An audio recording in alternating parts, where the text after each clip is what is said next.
Our team is definitely shaped up to be probably the best team I've ever been on this year.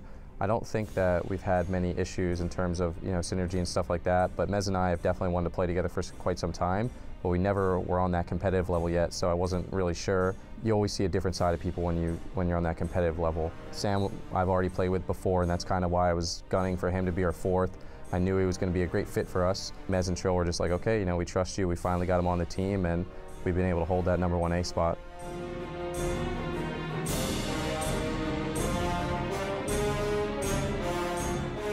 This kind of tournament overall was this expansion overall was kind of bad for our team. I think we were in a pretty good spot going into this lineup.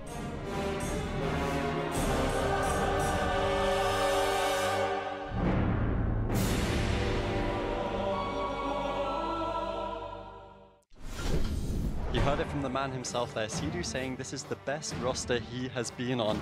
And that is a statement considering he was 2% away from winning the title just 2 years ago. And I mean, this is going to be such a great game. Making a movie, obviously, the number 3 seed from Europe, huge roster, huge on that on the Mage Rogue Priest composition, but Method Orange have brought so much to the table. They've had such a great year. They're the number 1 team in North America, and this roster has just been gelling together so well. It really has. I mean, early on, it was just Trill, Mez, and Sidhu really holding it down with that Windwalker Death Knight composition. They brought on Samayam, but it didn't seem like it made the most sense for the roster. I mean, they wanted a caster, but Samayam really was that mage player, but he really stepped up playing that Moonkin. They've been able to implement him very nicely, and now they are the number 1 point earner coming in from North America. They really are, and it's time to look at these two teams and what we can expect in today's Food for Thought, sponsored by Grubhub. And I mean, Zico, let's dive into this really, because Making a Movie and Method Orange are 2 of the favorites for this competition. Yeah, I mean, this is essentially the battle of the kings. We got Making a Movie. They have been the team throughout the year consistently taking games off of Method Black in RMP mirrors. They've been winning a couple of cups, qualifying for the lands. They've been having a pretty solid year. And then on the flip side, Method Orange, of course, the most dominant team over the region of NA. These guys are going to clash, and it's going to be a battle of offense versus defense, I would like to think of it, because Making a Movie, super aggressive team plays just to win quickly with that Discipline Priest, going for very fast-paced games. Method Orange typically tries to win on mana, tries to win with those mana rift strategies with the Demon Hunter. I mean, they do find those crowd control chains as well, and especially when they play melee clears, they play aggressive. But for the most part in BFA, they have been leaning over to those a little bit longer games. And I mean, let's talk about those melee clears, because Mez and Trill were on this stage as well last year.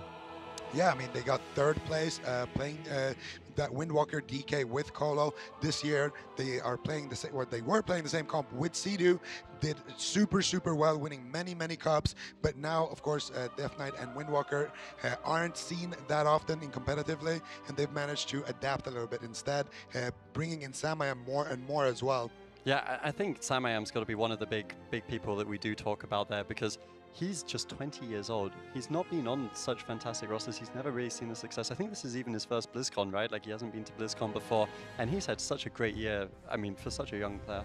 Yeah, there's no question about it. Like I said, he's coming clutch for Method Orange, bringing in that Moonkin, really specializing on that. And I would argue he is potentially the best Moonkin or Druid, balanced Druid player coming in from North America, which really speaks volumes. And they've been able to implement it with this sort of unique composition with Trill on the Demon Hunter with unique strategies, implementing the Mana Rift, really pioneering that composition that a lot of teams have kind of taken from them.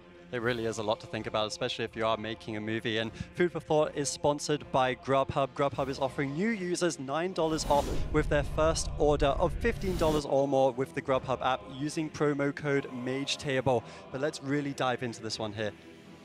We've got such a great series. This is the first time that North America and Europe are meeting in this tournament, Making a Movie, one of the strongest European rosters throughout the year. Method Orange, on the flip side, the strongest on points in North America. Both of them coming at the game from completely different angles. Sid, we've seen this kind of attrition being the kind of almost the struggles for Making a Movie. They've been struggling against these comps that run the Priest out of mana, but Radapai already showed us today that he's able to bring out the Restoration Shaman. Would you recommend it against Sidhu? Making a Movie said that they would dominate any team that tried to play the balanced Druid Demon Hunter with their Rogue Mage.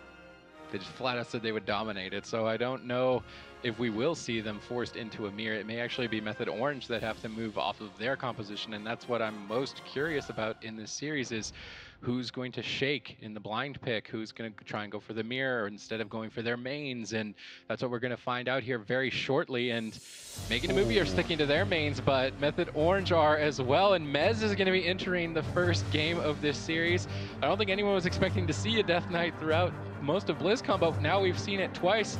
I'm not sure if maybe Mez picked up on what Danny was doing or the other way around, or maybe they convened together in their Death Knight clubhouse and said, yo, we can play some Death Knight here in this series, and I'm curious to see how it works for them. I am very curious to see this. Mez, I mean, I think I remember, he's actually known for Death Knight a little bit. He's potentially the best Death Knight in the world here, coming out at BlizzCon, bringing it out with Sea-Doo and Trill. Let's see what they've got to offer against Making a Movie. I believe this is actually the first time we've seen Mez on that Death Knight in battle for Azeroth in a tournament game, so have to see how it works out with Trill. Trill, of course, with the Mana Rift on the Demon Hunter, will be able to run Ratify. Eventually out of mana, it looks like Method Orange, they want to get very aggressive, and they are no strangers to training down a healer. This is what we know and love from Method Orange's target acquired, run down the healer, and Ratify on that Discipline Priest is going to be quite vulnerable. Mez as well, though, falling behind as both teams trade blows early on. Yeah, Mez still, though, with the Death Pact, with the Icebound Fortitude, with the Anti-Magic Zone, should be able to keep himself alive. Another Polymorph now into Sea-Doo. Mez trades out the Icebound Fortitude, looking to get aggressive on Ratify, but really not committing too much. Gets Death Gripped out of that Power Word barrier. Nice Triple Fear coming in from Ratify as he tries to sneak across the map. Yeah, Ratify making his way over. He's also playing Gnome. He was expecting the balance Druid, so he won't gain an advantage playing Human, but Acro's got tons of damage, forcing Sea-Doo's hand. Spirit Link Totem and Ascendance, two very powerful defensives in one swing. Both teams evenly matched here in game number one. Ratify with great positioning. Mez marching forward to try and reconnect, but if he overextends, he could throw the game. It's a difficult decision to make. Yeah, Mez trying to reconnect onto Ratify, eventually does. Chaos Nova comes in from Trill. Nice setup here. Sea-Doo into the Dragon's Breath. Maro looking for a Polymorph. Immediately gets interrupted. Nicely done by Trill, but Ratify there to follow it up with the Fear. Expertly done by Making a Movie, but Method Orange, they've stabilized Ratify. He's running out of time on 30% mana, 50% HP, trying to sneak away once again, but Mez is all over him. All three members of Method Orange right on top of Ratify, and with almost nothing left, he manages to hang on for just a few more seconds. Mez needs to be careful, trades out Anti-Magic Shield. He wants to just gun down for the healer, committing everything and going all out aggression. Ratify's tapped. He's basically out of cooldowns. If Sea-Doo can land some purges here on these power shields, he can't. He doesn't have time. He has to recover. Mez is still on the back foot. He's going to trade out cooldowns. Trill as well, paired up there. They recover from this potential final attack of Making a Movie, and now look to close. They used every single defensive cooldown, though. Ratify getting low. Blind on the Sea-Doo. He gets caught into the Polymorph, but they look like they're going to take Ratify down. He's trying to kite away. Gets interrupted on 10% HP, and that is it. Method Orange will claim game number one. Look at Mez's face at the end of that. Oh, Take a deep breath. He's so happy. Even Samayam is giving us the best reaction. He wasn't even in the game. Method Orange win the first one, and it's a Death Knight once again. These Death Knights coming out of nowhere in this tournament. Zico, Method Orange doing what they do best. Yeah, I mean, all the Death Knights have just been sitting there pretending that their class doesn't work, and then now they're just sitting there. Yes, we avoided the nerf hammer. Let's go, boys. It's time. We see, well, these Death Knights are what they bring to the table essentially is a lot of defense with the anti-magic zone. They can free their healer from those deadly swaps that we see time and time again. They bring essentially a very tanky class against some of these compositions as well. And you know, with that slow, with the Chains of Ice and the Depths Advance, they are essentially like a moving train. They will connect, and it shows. Paired with a Demon Hunter, you get those mana rifts off, you're gonna run a Priest out of mana, and Priests, I mean, they can, it doesn't matter what expansion it is, it's a Death Knight versus a Priest, you are gonna have a good time in that matchup. And there was one thing though, this looked really winnable for Making a Movie, but they broke one of their polymorphs. Hadn't they broken that polymorph, I actually think this game would have looked very different. Yeah, what's so interesting about the Death Knight is we can kind of talk about it. You normally don't see the Death Knight working super well on the live servers, but on the tournament realm, these players, basically their Heart of Azeroth, their necklace is at such a power level where they have all the different traits on their gear available, being able to use Azerite Veins and Impassive Visage, all these tanky traits that allow them just to live a little bit longer, and in those moments they can ultimately survive. Yeah, and I mean, you saw that. It's that little thing that the Death Knights needed, right? Because Death Knight's clearly fantastic offensively. We've seen it now in 2 separate series, but they always struggled a little bit. They were taking damage. You could see making a movie so close to winning that game on Mez. But I mean, I'm just so happy because I was thinking like, hey, if Danny Sin is going to play Death Knight and Mez is in the tournament, imagine if Mez didn't play Death Knight. What a crime that would be. Now he brings it out, and now he takes down Europe in Game 1. This is the first series that Europe and North America have matched out, and Method Orange, you can see the joy on their faces. This is a huge confidence booster for the team, and I mean, they're just having fun, Sid. I mean, I think everyone was expecting this meta to be very dampening-oriented, very late game, and Method Orange were known for just running people down in minutes of the match. So being able to play what strategy you've utilized in previous years in the first game and pull off a win with it is definitely going to feel good. But on the other hand, with making a movie, they can now make some composition changes if they want to specialize more to try and counteract the Death Knight. Question is if they have that option to specialize against the Death Knight, because usually you see a warrior coming in against it, but you can also bring in wizards, you can bring in ranged classes, so maybe we even see a Shadow Priest from Vilai or a Balance Druid from Maro. We had it earlier in the tournaments, and maybe they drag it out for a later game. I'm curious to see how they play it out. Tolvaron Arena is going to be the map, so it is leaning towards more of a stall-based strategy already.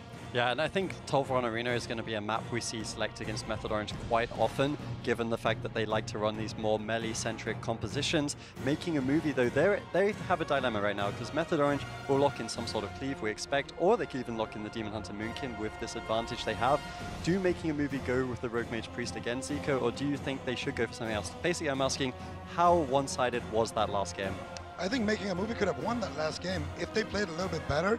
The thing is, the biggest problem for them was that Ratapai was positioned at a pillar, and when he was positioned like that, it allowed Maro to get cross-kicked. He got kicked by Trill, he got imprisoned when he was going to land a polymorph, he got kicked by Mez, then he got stunned, then he got hexed, and he had to ice block it, and then the wind chair was back up for Sidu. He had to go through so many interrupts, and Method Orange doesn't need those interrupts for Ratapai. They're trying to win on mana.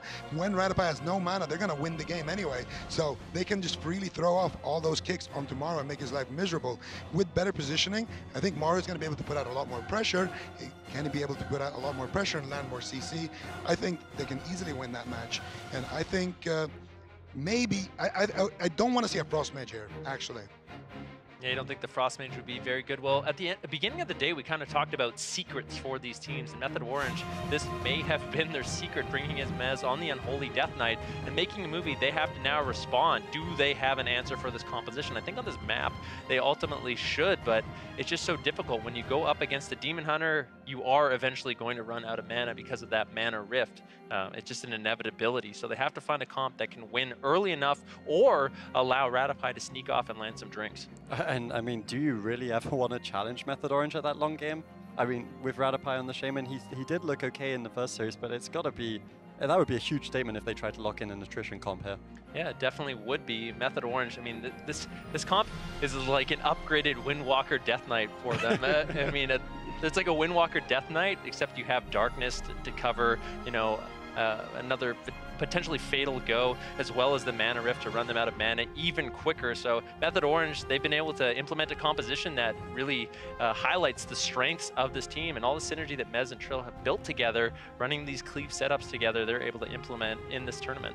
It reminds me, like, when I'm looking at Method Orange right now and I'm seeing Mez and Trill on these guys, they're just looking so confident when they play the Death Knight and Demon Hunter. These guys are talking about their synergy. They say they almost subconsciously make decisions. They don't even need to talk to each other to make the perfect plays, but we are going to see an interesting composition coming out of Making a Movie. It's Ratapai on the Shaman, and it's Vilai on his Shadow Priest, which we have not seen from him yet this year.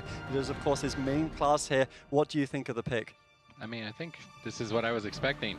a wizard matchup on Tolvaron Arena with triangle positioning and a shaman as the mana battery. Even if you're trying to mana rift a shaman, he can keep the game going on for quite some time with simply just Riptide and good positioning. So Making a Movie strategically have set themselves up well, and I am impressed that they've finally been able to utilize Valet in a tournament setting, because he's been basically useless for most of the year, and finally he's getting his time to shine. He is getting his time to shine, and his team need him now, right? Like, he still has that 100% win rate, I think. He did win 3-0 earlier in the day, so still technically 6-0. He's putting it on the risk here against this man on your screens right now. We had a theory, Zico. We were discussing this a little bit. Sea-Doo, 5th, 2011. 4th, 2012. 3rd, 2014. 2nd, 2016. Does he have to buy another golden if he doesn't win this year? You stole my joke. Yeah, if Sea-Doo doesn't win this year, he's definitely going to have to get another golden, so he has one for each loss. But honestly, jokes aside, I think Method Orange, they look super good this year. When I look at a tournament that's held in a new expansion, I tend to look a little bit more at the players. And Method Orange have those players that are very, very smart about the game. People like Swapsy, they remind me a lot about Swapsy and Botar and the teams that have won BlizzCon, in the sense that they are very, very skilled, in the sense that they look up gear, they switch around their gear sets. Anything that can give them the smallest advantage, they will find it and they will abuse it. And I think that's a big strength in a new expansion, when there is so much new stuff that is essentially not discovered. These guys bringing out Demon Hunter and Death Knight is just, you know, one of the many tricks that we can expect to see out of them. There's going to be so much stuff. You can already see it. These guys came into the competition so prepared. They're so confident. We were talking to them. They think they can take it all the way. A lot of us think they can take it all the way as well. And now that could be the demise of Making a Movie. We'll have to see in this next game. But we are ready to load up into Tolvaron Arena. Game 2. Get hyped, folks. Method Orange looking to solidify their advantage in the series. Making a Movie, bring out Vilai and say he is our best chance to pull it back here in Game 2. Making a Movie look to stall Method Orange out. They wanted to deny any sort of all-in potential, and I'm curious to see if Method Orange can adapt to that stall tactic. Usually what we'll see from a Death Knight player on this map in particular is staying close to the pillars and death gripping your target to you, rather than making your way to the target. And it makes sense. You don't want to be running out into the open, exposed to a Frost Mage and a Shadow Priest, and it is likely that Method Orange will be staying at the pillar. This is looking to be more of a dampening match potentially. Sea-Doo moves forward. Mez and Trill, they're going to start the fight and feel it out, see how dangerous really Making a Movie are.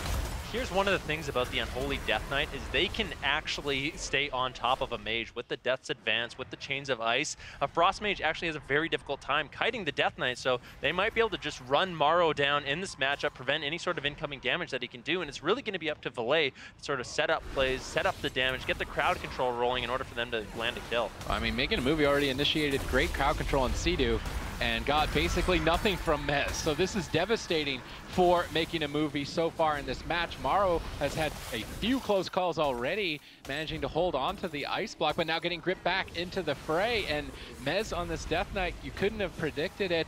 You couldn't have really prepared for it, but he is really tearing in. Yeah, and Morrow, with the build he's playing in this matchup, he's really relying on getting Frostbolt cast off. He's actually playing Lonely Winter. That's going to be increasing his Frostbolt damage. Tunnel of Ice as well. Really looking to implement a lot of Frostbolt damage consistently. And if Mez and Trill can stay on top of him, they're definitely going to be doing more damage than Making a Movie can put out.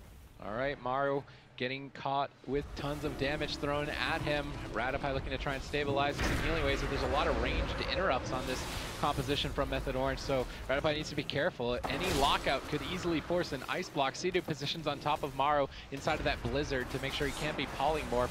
Interesting positioning there to break up crowd control, but they could swap to him, and that would be the way to punish the strategy that Sea-Doo's trying to implement. But the damage has just been constantly in favor of Method Orange. The mana is a ticking time bomb at this point for Ratify and his team's life. Sea-Doo is just chucking out cheeky lava burst, really everything in favor of Method Orange. You cannot kite an Unholy Death Knight and a Demon Hunter. Morrow really hasn't gotten away for more than just a second in this matchup. He blinks away. He gets gripped once again. Sea-Doo not really having to put out too much healing in this matchup because Making a Movie really just struggling to find pressure. If we look at mana, Ratify's already on 50%. Sea-Doo 100% mana. It just seems like everything is going in favor of Method Orange. Yeah, I mean, as a Frost Mage, what are you going to do with a Demon Hunter and a Death's Advanced Death Knight? You just can't get away, and that inevitability fell eruption into mana mana rift. And you see Ratify getting burned once again. It's just inevitable. He's going to run out of mana. Making a movie have to make a move if they want to be able to pull off a victory here. Or we're moving to match points, and they're going to have to figure something else out. They've been getting good crowd control chains on Sea-Doo, but Mez just brushes it off so easily. And with this composition, keep in mind, Mez, he has the anti-magic zone as well as Trill has the darkness. Those two abilities are basically going to make their team invulnerable against making a movie. So they have to push through all those defensive cooldowns if they want to land a kill, and they really haven't managed to get anything except the anti-magic shell coming in from Mez. Maro once again dipping low, trying to kite away. Mez grips him right back into his clutches, and Sea-Doo has just been launching constant lava burst assaults, tapping Ratify's mana even further. Valet has even been going into Void form to maybe even bait a swap or force some pressure off of Maro, because Maro can't do anything with all this pressure on him. He's just a training dummy in this matchup, basically. He needs to try and get away, find some crowd control. It looks like they're just looking to stall and get drinks, but they're even getting denied on that front. Ratify opts to Trinket to dodge that incoming mana rift, try and keep his team going. We haven't even moved into dampening. He's already down to almost 50% mana, and slowly but surely Method Orange are marching away with game 2. Yeah, a lot of healers, when they play against these Demon Hunters, they realize that the Demon Hunter's win condition is eventually running them so they just throw out their Trinket on a Fell Eruption in order to get out of that mana rift as much as possible, as often as possible, to extend the game. And Ratify consistently looking for these drinks. It's going to be difficult, though. Mez with the Death of Decay, going to be able to shut that down. Trill getting a little bit low. Maro gets interrupted. Big pressure coming in from Method Orange. Ratify into the stun. Mana rifted once again. Sea-Doo in position, throwing out the Lava Burst. Method Orange really hasn't been pressured in this matchup so far. Imprisoned, more crowd control coming in. Maro tries to blink to safety. Mez grips him right back into a double. Sea-Doo still just lobbing out Lava Bursts. Constant pressure throughout this game. He's trying to get back in that earthen wall totem of Ratify. He's managed to get the safety right before that I-beam. The critical move to reduce the pressure of Trill. Mind controls desperation mode for Valet to keep Maro going. And there's just no pressure in favor. Maybe in dampening, I feel like they need to switch to Sea-Doo at some point. Bait him to move forward and stop Ratify from drinking, and as soon as Sea-Doo is crossed into center field, go for the Psychic Horror and try and just all in Sea-Doo in midfield, because Mez looks untouchable in this position. Yeah, Maro struggling to find the damage on the Frost Mage. I almost would have liked him to see him be Arcane in this matchup to get up enough instant damage. He could kite a little bit better as well and maybe get some pressure rolling on Mez and Trill, because I really don't see him able to free cast Frost Bolts in this matchup. Mez actually running the Zalzek's Veiled Eye as well, so they really just want to outlast. Dampening has now kicked in at 2%. Ratify looking for drinks. Trill's going to shut that down. Mez all over Maro. Sea-Doo's mana going to be completely fine and healthy as we move deeper and deeper into dampening. If Method Orange can rely on this composition for all-ins and also rely on it for stall-based tactics, they're looking almost untouchable in this matchup, and they know that making a movie don't have a warrior as a threat for that Death Knight. So Method Orange have crafted a composition that basically just takes making a movie strategies completely out of their hands. Valet is doing whatever he can to try and set up crowd control on Sea-Doo. With this, we see the Quaking Palm into the Psychic Scream. Good damage on Mez. They managed to bank at least an anti-magic shield, but we haven't seen a Spirit Link Totem or these 3-minute powerhouse defensive cooldowns forced even once by Method Orange. Maro, nice temporal shield timing here, soaking the damage, but he was trying to hold on to the block, not able to despite that timing. Mez and Trill race against the clock to force an ice block from Maro, just stepping foot into dampening. What does making a movie do in this matchup? How do they win this? They need to find pressure. Maro throwing out the Frozen Orb, the Comet Storm, Trill taking a little bit of damage. Sea-Doo negates it though with the Earthen Shield Totem. Hex coming in as well. There's actually no Hex dispel, so if Ratify can land these Hexes onto Sea-Doo, there is going to be no way for him to get out of it. He's playing Relentless though, so all these CC chains, the Silence, the Disarm coming in from Valet, they're all going to be shortened onto Sea-Doo, allowing him to heal up his team rather quickly. All right, Mez still just chopping away slowly but surely, looking for Maro's life here in game number 2. I'm not sure if making a movie were prepared for this. They started the series with the Road Mage Priest. I think they were expecting to balance Druid, Demon Hunter that we saw Method Orange dominate Season 3 with in North America, and now that Method Orange have a surprise composition, making a movie don't appear to have an answer. They're just doing whatever they can to keep stalling it out and basically praying for a miracle at this point. Radapie moving across the map. Sea-Doo locked down in crowd control once again, but Valet gets denied on the follow-up, buying time for Sea-Doo to activate Tremor Totem and escape to safety off screen. Radapie actually lands a Hex in the meantime, but even despite this crowd control on Sea-Doo, there's just no pressure in favor of making a movie. Well, Morrow, he needs to cast Frostbolts in order to do damage with the build and the Azerite traits that he's playing. Unfortunately, Mez and Trill are just on him 99% of the game, so it's just so difficult for him, just getting spam interrupted over and over. To Morrow's credit, he's doing a decent job just throwing out the frozen orbs, really not looking for crowd controls because it's going to be difficult for him to land that, but just put out pressure, try to attack Sea-Doo's mana. It's just not working. All right, Morrow once again, temporal shielding right before an attack. Radapie sneaks away. Radapie needs to constantly look for drinks to regenerate mana so he can play for a late game. This is no matter what going to be a late game with making a movie playing such a stall-based composition. But once we get into deep dampening is the question as to whether who comes out ahead. And with the momentum that I've seen so far in this game, I would say that it's Method Orange. And a second ice block already forced before 20% dampening. Radapie is going to have to be the back line with that Spirit Link Totem for the next attack, or Valai as well with the Void Shift. Things aren't looking good for making a movie. Yeah, they were trying to make a play with this composition, but it is not working out. Mez still has the AMZ, Trill still has the Darkness, Morrow, no ice blocks left. Radapie's doing quite well on mana, though, with these drinks he's been able to get.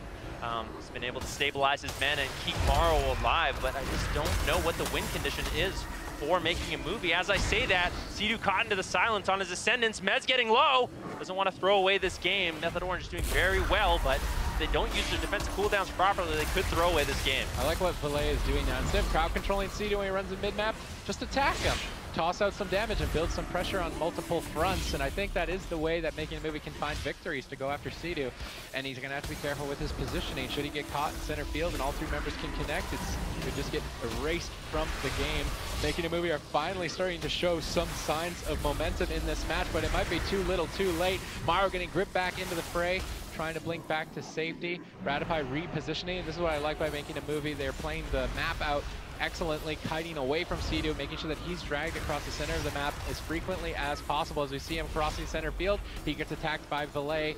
Now they need to reposition once again to drag Sea-Doo into the open. They're actually creating split pressure going after Mez as well, and finally making the movie show signs of life. Yeah, there's the AMZ. That's a very long cooldown from the Death Knight. Sea-Doo out of crowd control, though, looking for some heals.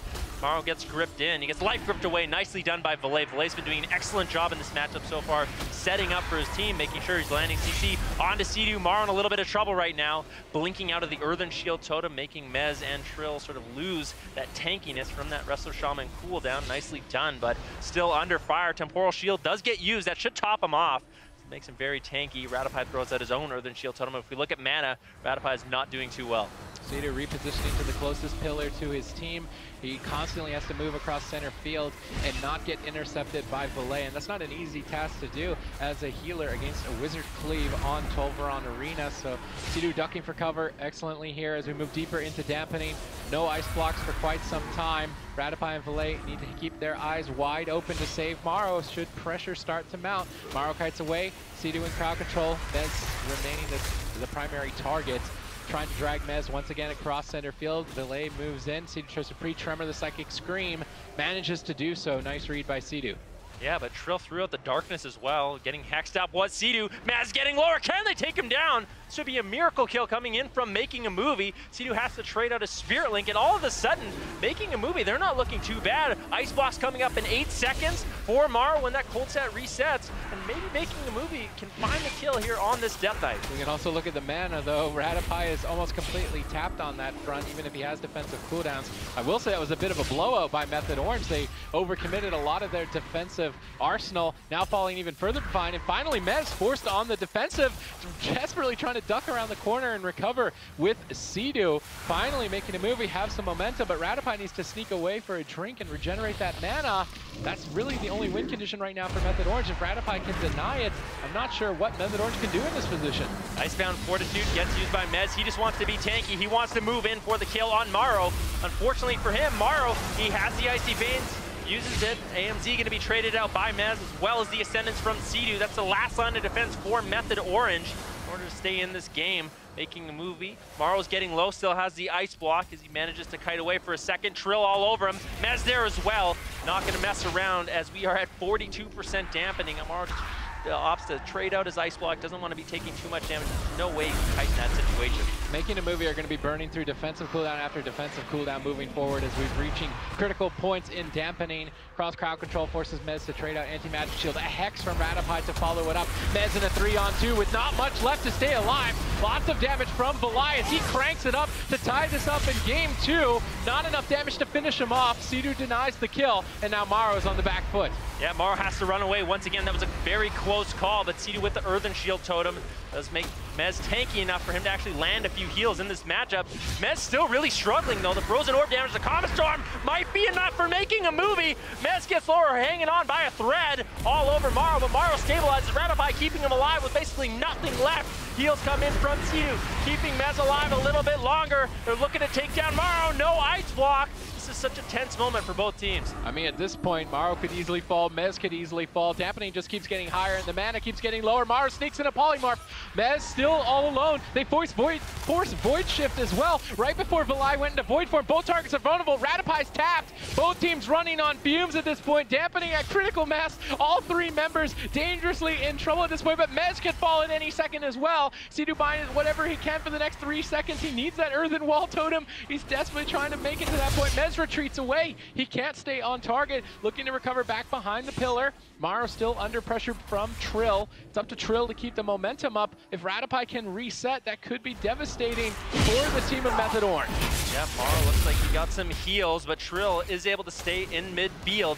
Demon Hunters are going to be very tanky, a lot of mobility, able to put out the pressure. Mez dipped behind the pillar for a second, so Sidu could top him off, but as soon as he's in the open, once again, making a movie, able to punish him. Sidu looking for dispels, AMZ gets traded out, Mez going to be camping in that as long as he can. Ratapie, to his credit, has been for so long in this matchup, able to keep Maro alive. Method Orange need to close this game out right here and now. They've got Spirit Link Totem to bounce back. They already have to trade it out. Basically, no defensive cooldowns remain for either side as we reach insane levels of dampening. Mana has been tapped for so long. Maro has nothing. Valai tries to hard carry, triple Psychic Scream. Can they do it off the back of that? In desperation, Valai does whatever he can, but it's not enough. Trill is going to close it out. Method Orange put making a movie on match point. I'm stressed from watching that game. I can't believe it. Method Orange, they show such class. Mez knows this Death Knight inside and out. He knows when he needs to retreat, and he knows more importantly when he can go back in, when he can land that execute, and when he can take down Maro. That's the thing. Mez knows his limit, and Sidu knows Mez. Sidu holding on to his CDs for such a long period of time. If they didn't have that Spirit Link Totem, the Ascendance, and they didn't save them for such a long time, for sure Mez would have died just to the sheer damage. And this was a nice pick from making a movie. I think they should have actually won this game, but there was definitely some questionable talent choices on the side of making a movie on a couple of members. Aside from that though, what do you actually do now? You pick the biggest map and you try to go for the, Wizard Cleave, just slow everybody down and kind of counter the melee cleave here. Didn't work. What else do you have to fall back on? I mean, once you're 2-0 down against a team like Method Orange, you can bet if you do win, they're going to have stuff to throw at you as well. And they just look so happy. They look in their element in this point of the game. But this game really was a case of, we thought that Method Orange had the advantage for a very, very long time, and then making a movie showed they kind of sparked into life when dampening started to stack up, but it was just the mana rifts at the end of the day. Ratapie just couldn't get any heals, and they ran out of cooldowns. Yeah, and I think the biggest thing here was actually Maro's build. Maro was playing a very, if I stand still, I will do the most damage ever build, and a big reason for that is because Azerite Fortification, when you use a Nova on anybody, you will essentially heal your opponent because of the Azerite Fortification trait, which most people on Method are most likely going to be running. But at the same time, you allow yourself to take less damage, and when dampening kicks in, that heal is going to be reduced. You're also going to allow yourself to have more ways to shatter when you're playing the deep shatter build as a Frost Mage, which Maro was. You're going to just have more damage. And also, he was playing this, he's playing Lonely Winter, and you trade out your Ice Nova and your pet as well, so you lose 2 Novas for more damage essentially on Frostbolt and Flurry. But if you actually play the Ice form with that, at least you're going to have a little bit more punch as well, because Ice form increases your Frostbolt build, or your Frostbolt damage, and that's your only source of damage. And Maro wasn't even playing that. He was playing Concentrated Coolness instead, which is useless when 2 melees are riding you the whole game. Do you think that, based on that, if Maro were to change up his build a little bit, that could be the difference going into a potential Game 3 if they were to lock in the same? Yeah, well, I would like to see Maro just play with the regular Ice Nova. I would like to see him switch out the Concentrated Coolness for Burst of Cold, which is not only great offensively, but it's also an extra Cone of Cold. Cone of Cold is at 85% slow. Sure, Mez is going to still have uptime, but Trill is not going to be reaching Maro as easily. So yes, I would love to see the same matchup, Asherman's Fall, and then Maro switch over his talents a little bit. With that said, though, I still think if the game goes to a small map, Method Orange are going to win that. So I think it solves one game, but I don't think it solves the rest of the series. But they're still going to have to figure out something that they can pick blind and win with. That said, I mean, this composition from Method Orange, I think it's fair to say they've kind of drafted a Priest and a Mage Slayer here, Elliot, because they have the slows, Demon Hunters have the mobility, they just have so much uptime. Do you think, even if making a movie were able to win a game, because they've been so reliant on those mages, do you think there's anything that, like, would Method Orange even run something else? I'm not entirely sure, to be honest with you. I mean, we know that they can play the Demon Hunter Moonkin specialization if they really need to. They play different compositions like Turbo, so Method Orange, they have a lot of different options available to them. Making a movie, I have to agree with Zico. I really feel like if they just changed up their talents a little bit more, Maro had more instant cast damage that he could really rely on. Not only that, but you get the Ice Nova, you get the Pet Nova. Those are the ways you get away from an Unholy Death Knight. It doesn't matter if he's going to be healed up from the Azerite Fortification. If you're at that point in dampening, you're 54% dampening, any little tool you have to keep yourself alive is super duper important, and ultimately it's more damage that late in the game. Yeah, and I mean, if the game goes that late, then all those kind of micro things with the Azerite Fortification, etc., they all get nerfed, right? Like the healing reduction implies to everything, whether you're a healer, DPS, hybrid, whatever it may be. But I'm just so happy to see Mez and Trill back on the BlizzCon stage. That's just one thing I had to get out there, because these guys, we talked about them at the start of the year, melee experts. We branded them like that throughout spring, made it to the spring finals. Upset a little bit by some of those big European rosters. Now they've added Sam, but they're back to their bread and butter. They almost won BlizzCon, Mez and Trill. Let's not forget that. They were very close to beating ABC, and they probably would have won the finals. Sea-Doo could not have been closer. Literally, we all know that. I think everyone's almost memeing it at this point, how close he could have been. But this roster could be what they need here, Sid. And making a movie, recognizing that they're swapping out Villi, bringing in the Rogue, but they're keeping the Shaman. The Shaman buys them late game viability. They don't need to be worried so much with Ratify on Priest getting burned out on mana. The Assassination Rogue and Frost Mage bring a ton of damage. I'm not sure if I'm completely sold on the Frost specialization. I almost think in every single setup that they've played, Maro on Balanced Druid is a better pick. Even Balanced Druid Rogue or Balanced Druid Shadow Priest would be better than a Mage. You've got instant cast damage, instant cast burst. You're not getting that shut down that much. You're much more durable for a longer match with Bear Form. And playing the Frost Mage into this composition that's designed to own a Frost Mage seems like a mistake. Do you think that with the stuns from Acrolaws, anything changes, huh? I mean, it's going to be more pressure. Potentially, they go after Sea-Doo more, for sure. And if they kite Sea-Doo into the open and Acrolaws shadow steps over, kidney shots, they could just blow Sea-Doo up in the middle of the map, and that's a perfectly viable option. I think that is their best strategy against this comp, no matter what they're playing, is to bait Sea-Doo in the open and then swap to him.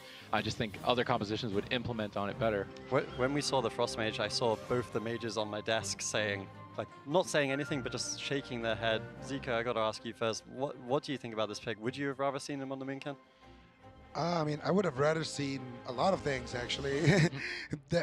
Like Sid mentioned, this is a comp designed to take down a Frost Mage. You can still play a Frost Mage into it and you're going to do well, but the only reason the game went to 57% dampening was because Villiers was doing some serious hard carrying. Even the fact that the game was close there in the end, and that Making Moving actually almost killed Mez, that's off the back of Villiers. He's getting a lot of Void Eruption damage. He's getting the crowd controls, he's initiating everything. He has the life grip, he has so many different tools to keep his mage alive, and without all of that, you're trading all of that essentially for a little bit more pressure, and then, you know, a rogue, which is also a very susceptible target to swaps, and it's also, you're not going to be able to do that much because the game has to go to dampening for you to actually kill, since you've lost your Disc Priest, which is that extra bit of offense that you need to actually kill teams pre-dampening. So this game is going to go long, and then I think Method Orange are going to take it by just sitting on Morrow.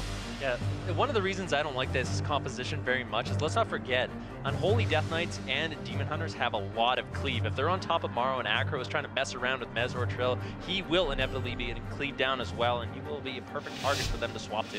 I mean, let's not forget, if the analysts don't like this composition from making a movie, then Trill and Mez probably like it very much. They will be tunneling down Morrow in this game, and if they secure it, Method Orange will go through to BlizzCon in the upper bracket, and we'll find out their opponents in the next series after this. If Method Orange can close out one more game, this is a great start for them here at opening week.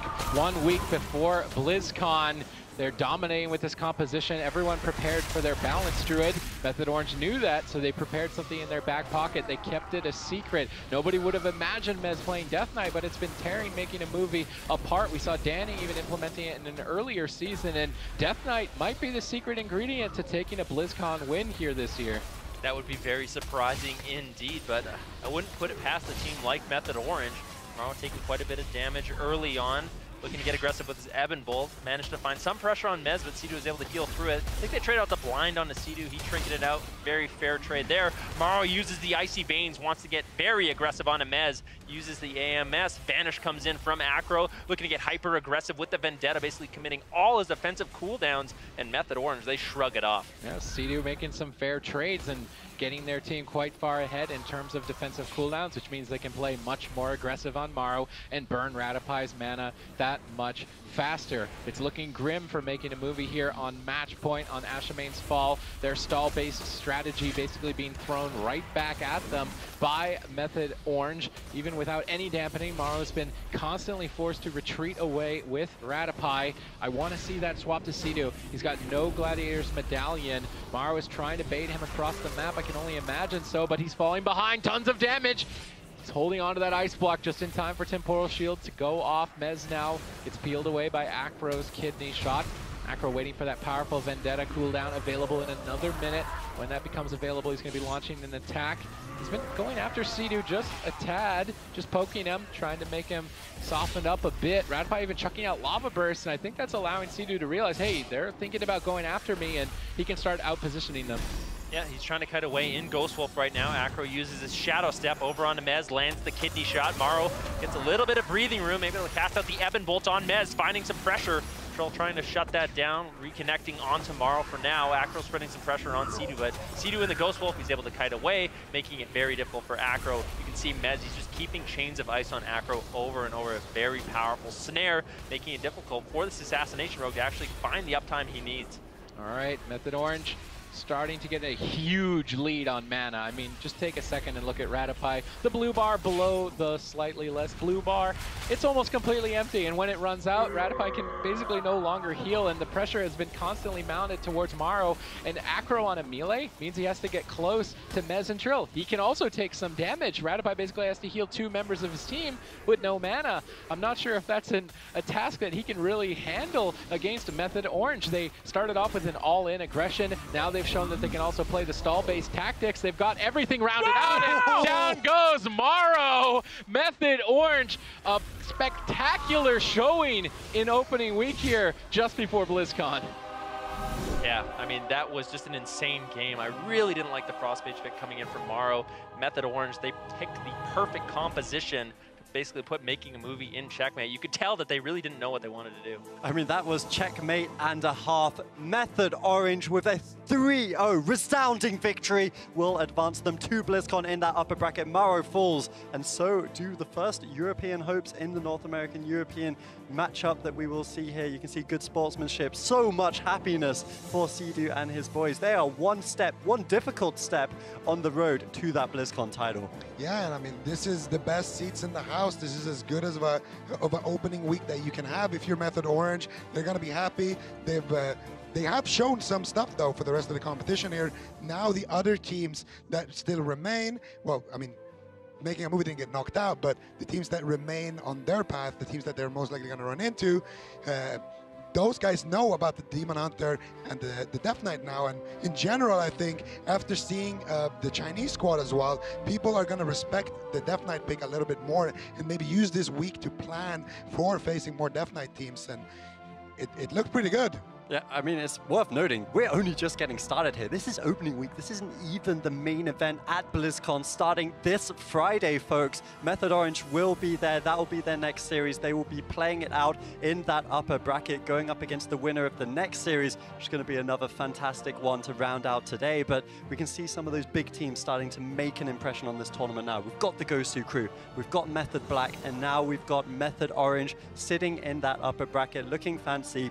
12-team bracket though, still a lot of competition to go. Method Orange, with that victory, obviously they've done one big step on the way. I don't think anyone thought making a movie would be easy for them, but there's still 12 teams in this competition, all of them equally hungry for that BlizzCon prize. Yeah, from what we've seen today, you really can't count a single one of these teams out, so it's going to be interesting to see how this tournament advances and progresses. That lower bracket is going to be very scary for all these teams. It's going to be really scary, and that's why you don't want to be there, especially spending a week thinking, wow, we're one game away from losing basically our BlizzCon chance for the entire year. But of course, we do have Method Orange, who will now advance, and Rich is down on the floor with the daddy of the Death Knight. It's Mez.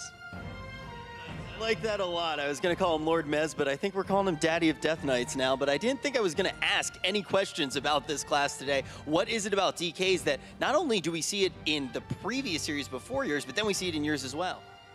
Yeah, they played it really well too. I think it was one of those things that it was really surprising how good DKs actually are. We were really surprised like a week ago that they ended up being good, so it was like literally a one-week thing, and we needed an answer like that. I mean, they're an incredible team making a movie, and we were, we obviously last LAN had some pretty rough results against them.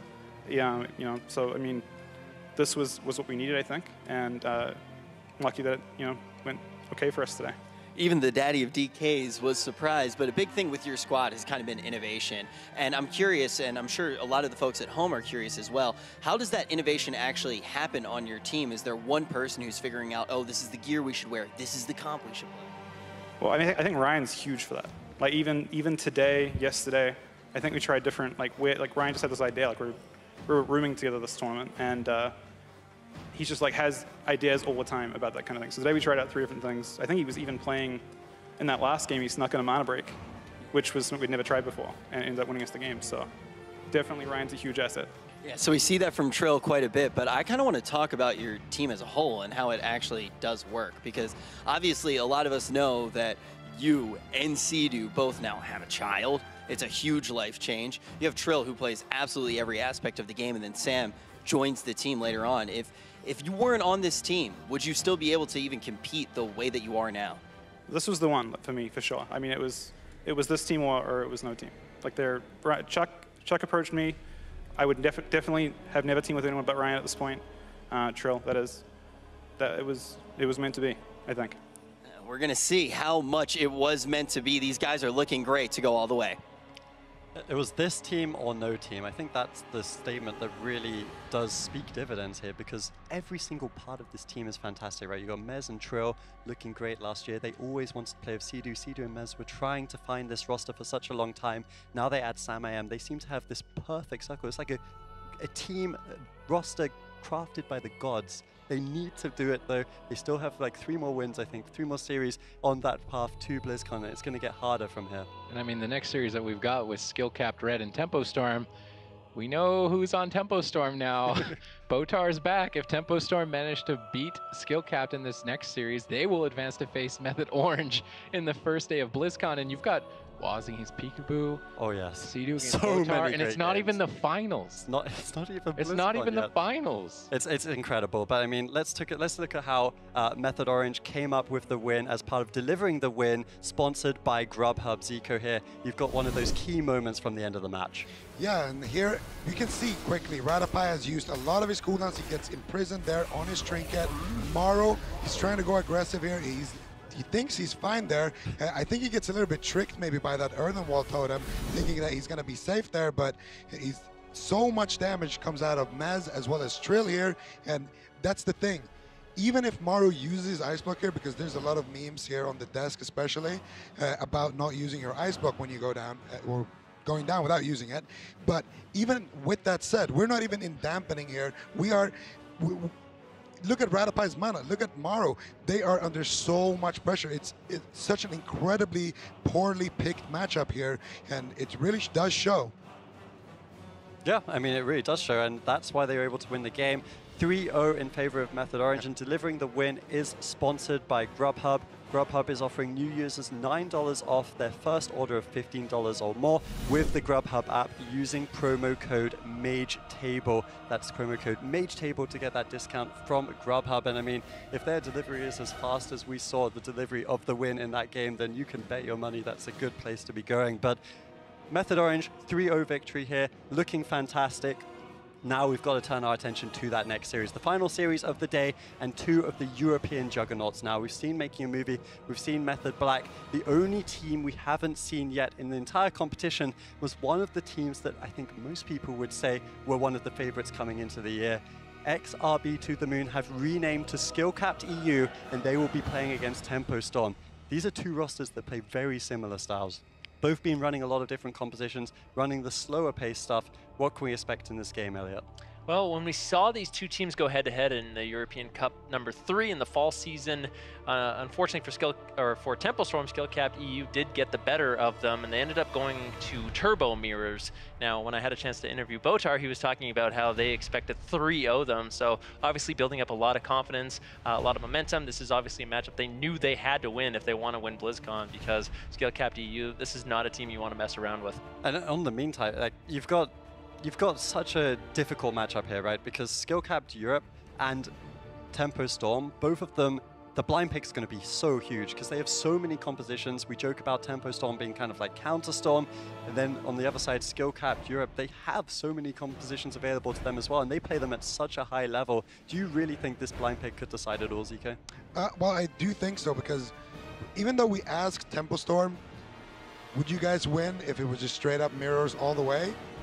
They said that they would, as they should, but XRB doesn't feel the same way. And I gotta agree with XRB. I don't think Tempo Storm is gonna be able to just outright win the skill matchup, because Tempo Storm is very much, their strength in the game is planning, coming up with creative builds, coming up with interesting compositions to run. I wouldn't put my money on them being the best mechanical roster.